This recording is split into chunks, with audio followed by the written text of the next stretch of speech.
This video is about an exclusive career guidance for PhD program in the field of life sciences and biotechnology. So you will get information about the path to the PhD and especially in India. Here I will discuss the three aspects. The first, why PhD is important. Second, where we can enroll for PhD. And third, that is also very important, how we can enter in this field. But before that, first we should consider the life sciences in the broader sense. It includes not only life sciences, it includes the biotechnology, biochemistry, microbiology, bioinformatics, biophysics, virology, neurobiology. It also includes the zoology and botany. It includes agriculture sciences, and it also includes to some extent a related field like the environmental sciences and food sciences and nutrition. So in this way, I'm not considering the life sciences and biotechnology in the narrow sense. I'm considering these disciplines in the broader sense. It includes all the subject which is more or less related to life sciences and the biotechnology. Now, the first question is why PhD is important. See, we must understand that life sciences and biotechnology is a research oriented discipline. And in case of the research oriented discipline, PhD is the minimum degree required. So without PhD degree, you will not get the research exposure. So that's why it is very important you must have the PhD degree if you want to grow in the field of the life sciences and biotechnology. Here in India, the pathway to the PhD is like this: 3 to 4 years of the BSc and BTech degree, 2 years of MSc or MTech degree, then finally the 3 to 5 years for the PhD. For admission in PhD program, we have two options. We can pursue PhD program in India, or we can go abroad to pursue PhD program. In this video, I will talk about the admission in PhD program in India. Now there is a second question, where we can enroll for PhD program. So in this video, I have compiled the name of some premier institute and universities offering PhD program. And the selection criteria which I have followed is the research outcome of a particular institutions and universities, the infrastructure, faculties profile, government funding, alumni profile, and reputation in public domain. Now first I am going to share the list of the premier institute, and the name I have mentioned, it is in a random order, and these institutes include CSR labs, ICMR lab, DBT labs, DRDO, IC Bangalore, TIFR, NDRI Karnal, AIMS, NIPER, ICER, IITs, BARC, ICAR, NICER, NSTEM, CSG, Bose Institute. So these are the name of the premier institutes offering the PhD program. So when we talk about the CSR lab, ICMR labs and DBT labs, so there are many CSR labs in India. I have mentioned the few of the CSR labs in the next slide. And these labs include CCMB Hyderabad, CDRI, CFTRI, IGIB, IICB Kolkata, IITR Lucknow, IMTech Chandigarh. So these are all CSR labs. And ACSIR, that is the Academy of Scientific and Innovative Research, taking care of admission process in CSR labs. Similarly, there are many ICMR labs in India, and I have mentioned the name of the few ICMR labs in random order, like National Institute of Malaria Research, National Institute of Nutrition, National Institute of Virology Pune, National Institute of Epidemiology Chennai. So there are several ICMR labs also where you can pursue the PhD program. Just like the CSR lab and ICMR labs, There are several DBT labs, and I have mentioned here the name of few DBT labs in a random order, like CDFD Hyderabad, NBRC Gurgaon, NCCS Pune, THIST Faridabad. So these are the DBT labs. So students have the options to join the PhD program in many institutions in India. Just like premier institutes, there are many premier universities where we can enroll for the PhD program also. And these universities includes the JNU, Delhi University, BHU, South Asian Universities, University of Hyderabad, Jamia Millia Islamia. So there are several premier universities in India. I have not listed the name of all the universities, and the name of these universities are in very random order. There is no rating. Now I am going to answer the third question: how we can enter in this field? That means how we can take admission in PhD program. And here we have the two options to join the PhD program. Either we can go for the PhD or we can go for the integrated MSc PhD program, because there are few premier institutions where you can enroll for the integrated MSc PhD program. Otherwise, most of the institutions are offering the PhD program. And to join the PhD program, there are many admission cum fellowship tests. And here I have divided these fellowship and admission tests under the four categories: common admission fellowship test, institute or university specific admission test, DST Inspire Fellowship, and UGC Rajiv Gandhi National Fellowship Scholarship Scheme. But the last two, that is the DST Inspire and UGC Rajiv Gandhi National Fellowship Scholarship Scheme, for these two fellowships, there is no written test. Now see, what are the different common admission fellowship tests where you can appear for admission in the PhD program. And this common admission fellowship test includes the CSR NET in life sciences, GET both in life sciences and biotechnology, DBT JRF, ICMR JRF, ICAR JRF, and joint graduate entrance examinations for biology and interdisciplinary life sciences.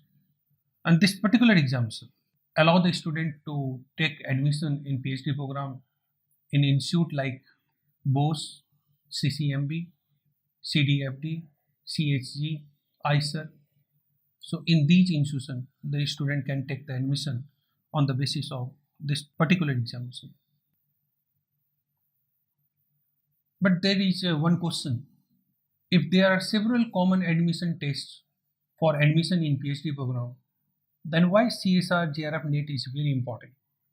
So there are three valid reasons for this. First, its validity is broad. Most institute and universities accept students with this fellowship, and there is no need for institute and universities specific admission test. You can appear for interview directly, and it also gives you the eligibility for the lectureship. So that's why the CSR JRF NET is important, because if you have the GET fellowship, it is not necessarily the all institute will allow you to pursue the PhD, and you will be not eligible for the lectureship. And there is a institute specific admission test also. Here I have listed the few names like South Asian Universities, BHU, AIMS, IGIB, ICGEB, JNU, University of Hyderabad. So this is not the complete list. There are so many universities conducting the test for the PhD admission. Now what should be our strategies to get the common admission test, to qualify common admission test like CSR, GATE, DBT, JRF, ICMR? And the first, that is most important, when you are going to start the preparation, it is my opinion one should start very early so that he or she will get the sufficient time for the syllabus coverage and practice. Second is the selection of the examination types, and this is also very important because there are various examination types: CSR, GATE, DBT, JRF. In every examination type, you will get the differences in the pattern and syllabus. So it is important to select the exemption type which is most important for you. So you first select the exemption type in which you want to appear. And when you select the exemption type, then second thing, to know the pattern of exemption. After knowing the pattern of exemption, then you understand the syllabus of the exemption. And finally select the units, sections, subjects. For example, in case of the GATE life sciences, the chemistry is a compulsory one. But apart from the chemistry, you will get the subject like biochemistry, microbiology, botany, zoology, food technology. And you have to choose two subjects out of botany, zoology, biochemistry, microbiology, and food technology. So it is very important the selections of the subject or sections or units, because in case of the CSR JRF NET, you will get the 13 units. Then it is very important for a student to select the specific units that he or she want to cover. And one more important the thing is from where one should get the information. So because the internets are flooded with the information, sometimes you will get the correct information, sometimes you will get the fake information. So better you get the information related to exemptions from the authentic website. Suppose you want to get the information for the CSR JRF NET exemption, you want to get the syllabus. So better go to the UGC CSR official website. So you will get the correct information. And finally, you make an information chart. Suppose you want to appear for the 5 different exemptions. So you make an information chart where it should be mentioned the date of notification, date of exemption, the pattern of exemptions, the syllabus of exemption. So these information should be mentioned in your information chart. Now I am going to give you some generalized information related to the CSR JRF NET, and most of the students are aware of this particular information. But even though, if we talk about the CSR JRF NET exemption, the eligibility is the BSc or BTech or B Pharma, MBBS, MSc or integrated PhD. For general and OBC, there should be 55% marks, and for SC, ST and PH categories, 50% marks. Age limit for the JRF is 28 years, but there is a relaxation of 5 years for SC, ST and PH category, as well as the female applicants. And there is a relaxation of the 3 years to OBC categories, but it is only applicable for the non-creamy layer applicants. CSR JRF NET exemption occurs twice in a year, one in the month of the June and second in the month of the December. But from the last 1 year, due to the COVID, the schedule has disturbed to some extent. The validity of this fellowship is for the 2 years for the candidate with a bachelor degree or MSc first year. The fellowship you will get for the 5 years, and the amount of fellowship in case of the JRF, it is 31,000 per month for the first 2 years, and SRF, that is 35,000 per month for third and subsequent years. And you will also get the annual contingent grant of rupees 20,000. And when you will see the exam scheme, the mode of examination is computer based and conducted by NTA. The duration of the examination is 3 hours. The maximum marks is 200. The nature of questions you will get multiple choice question, and number of questions you will get 145. And when you will see the pattern of examination, so you will get the 3 parts, part A, part B and part C. Part A includes the 20 questions of general aptitude. Out of the 20 questions, you have to answer 15 questions, and each questions carry the 2 marks. Part B includes the 50 questions from the life science. You have to answer any 35 questions, and each question carry 2 marks. In part C, you will get 75 questions of life sciences because the syllabus for part B and part C are same. You have to answer any 25 questions and each question carry 4 marks. And there is a provision of negative marking also, 25% for each wrong answer. So this is the exam scheme. Now see the number of JRF and NET position. Here I have mentioned the number of students appeared in June 2019, December 2019 and June 2020. In June 2019, the number of applicants was approximately 75,000. In December 19, approximately 80,000.